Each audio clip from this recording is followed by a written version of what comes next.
On the road again. Hey SARS, we got a postcard that shows your family at the Grand Canyon. Benny yelled out from the door of the post office gas station. It's vintage. You look about 10 years old. The sticky postcard featured a clean-cut family dressed in patriotic red, white, and blue outfits. Sandra, a British reporter on assignment in America, couldn't resist purchasing the card from the ramshackle souvenir shack in northeastern Arizona, just a stop-off on her way to the desert sanctuary. She planned to visit in order to interview members for a news feature on intentional communities. Using her red fine-point permanent marker, Sandra wrote, "Me," inside one of the white puffy clouds that hovered over the family. Then she drew an arrow pointing to the only fully grown woman in the picture. An all-American woman surrounded by her all-too-happy family. You appeared in another cloud. An arrow pointed to a geeky-looking, gangly kid with silver braces on his teeth. The awkward teenager grimaced, most likely because he was forced to wear the skin-tight polyester shirt printed with stars and stripes forever. The postcard showed the Grand Canyon printed in the same off-color way as an unappetizing picture of a meatloaf meal in the 1954 edition of the Sunset How to Cook Meat cookbook. The bile color of the meat looked so horrific that Sandra purchased the book as a souvenir of Americana. Her travels through America revealed many off-color things in the USA. Benadryl shuffled the postcard back into the pile of mail. Then he focused his attention on a large, well-packaged parcel. To my beloved radical fairies on the sacred land in the remote desert somewhere in the southwest USA, planet Earth. Milky Way, a miracle. In the oppressive era of terrorist paranoia, how did the box arrive unopened? Still wrapped in white paper and covered with iridescent fairy stickers, the parcel was topped off with a large lipstick print and a red stamp that said the gift was sealed with love, love, love from Saint Anthrax. Ooh, a gift. Benny shook the box up, down, and all around.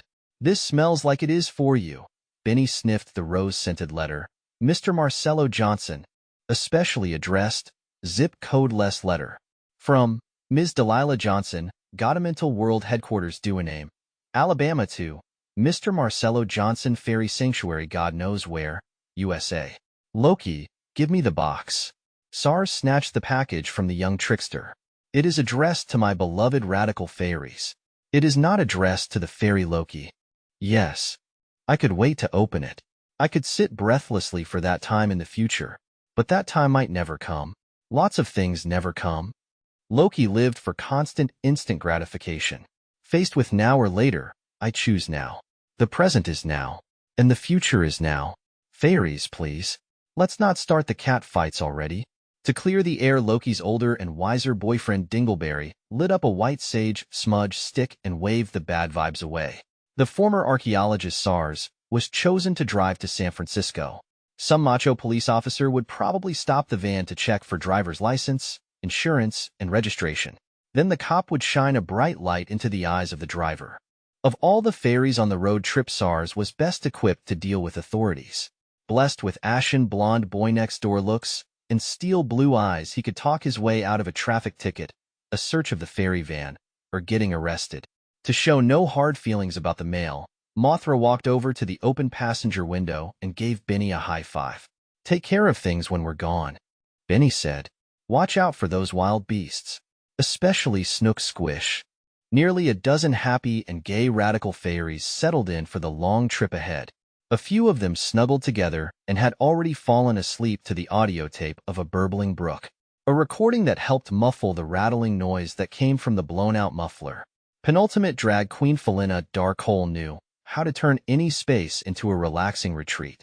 To prepare for the long journey to San Francisco, she assembled a kit of incense, oils, and herbs, all properly protected in her aged turquoise Samsonite makeup case. To space cleanse the interior of the van, Felina chose Cheery Cherry. The incense smelled like a freshly baked burnt cherry pie. Of all the scents, cherry will surely cover up the noxious smell of exhaust, she said as she checked her smudge-proof makeup.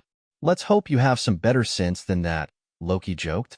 Before the road trip, the hyperactive fairy drank 2 Red Bulls and filled a thermos with Pete's coffee in order to stay one step ahead of the others. Precariously perched on a cracked plastic milk crate, he wanted to be in view whenever SARS checked the rearview mirror.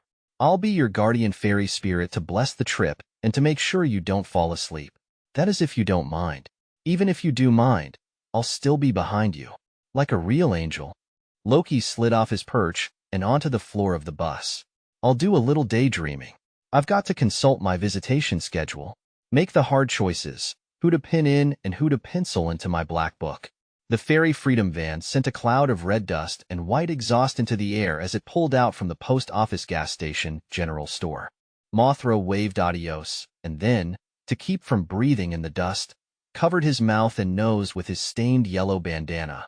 He learned the trick from watching a Clint Eastwood spaghetti western movie and had adopted it as part of his desert survival kit.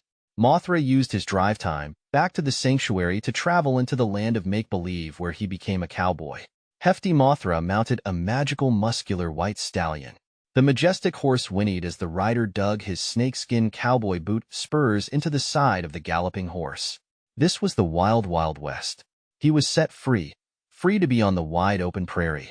To celebrate his adventure, he took a big risk. Mothra rode bareback. That meant he needed to pay extra attention to signs. Hot flashes, bumps in the road, animal messengers, dust clouds, smoke signals, signs of Indians, cowboys, soldiers, or a herd of buffalo. And of course the legendary Snook squish. Yeehaw! Mothra screamed out the truck window and the sound got sucked into the land.